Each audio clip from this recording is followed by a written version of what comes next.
جو لوگ بلا وجہ یعنی بغیر کسی ٹھوس سبب کے محض کسی نفسانی غرض کے تحت اپنی بیویوں کو طلاق دیتے ہیں، وہ بعد میں شدید حالات سے دوچار ہوتے ہیں۔ نئی بیویاں انہیں شدید ترین پریشانیوں میں مبتلا کرتی ہیں۔ وہ اولاد کے حوالے سے طرح طرح کے مسائل میں گھر جاتے ہیں اور زندگی ان کے لیے مصیبت اور وبال بن جاتی ہے۔ اسی طرح کا ایک سچا واقعہ پیش خدمت ہے۔ اطر شاہ کی شادی قریبی رشتہ داروں میں ہوئی تھی، یعنی سگی پھوپھی کے ہاں۔ خدا نے اسے دو بیٹیاں اور ایک بیٹا عطا کیا، لیکن اسے بیوی سے شکایت تھی کہ ایک تو اس کے والدین امیر نہیں اور انہوں نے جہیز بس واجبی سا دیا ہے، دوسرے وہ بڑبڑاتا رہتا کہ اس کی بیوی تیز ترار اور چنچل نہیں۔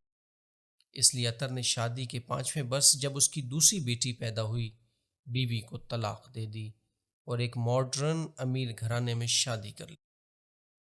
اطر شاہ کی دوسری بیوی اعلیٰ تعلیم یافتہ، خوبصورت اور آزادی پسند، اس پر وہ بہت خوش اور مطمئن تھا، لیکن سسرال سے جس قدر دولت ملنے کی اسے توقع تھی وہ پوری نہ ہوئی۔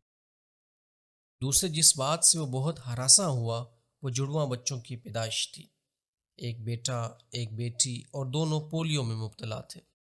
دونوں کے پاؤں ٹیڑھے تھے اور جب دونوں نے ہوش سنبھالا تو گویائی کی صلاحیت سے بھی محروم تھے۔ اس بیوی سے اطر شاہ کی دو بیٹیاں مزید پیدا ہوئیں۔ اطر شاہ معذور بچوں کے علاج کے سلسلے میں ہلکان ہو گیا۔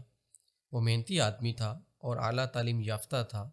اسے ایک بین الاقوامی فرم میں بہت اچھی ملازمت مل گئی، اس لیے اس نے ملک کے بہترین ڈاکٹروں سے بچوں کا علاج کرایا، حتیٰ کہ اس مقصد کی خاطر ہندوستان بھی گیا اور 3 بار گیا، مگر اس کے بچے شفا یاب نہ ہوئے۔ پہلا بیٹا اور بیٹیاں اپنی ماں کے پاس ہیں، یہ سب جوان ہیں، لیکن باپ کی شکل بھی دیکھنے کے روادار نہیں۔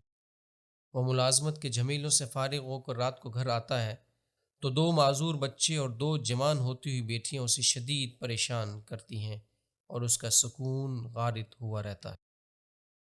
اللہ کی یہ دنیا اندھیر نگری نہیں، یہاں بھی محدود پیمانے پر جزا اور سزا کا عمل جاری ہے۔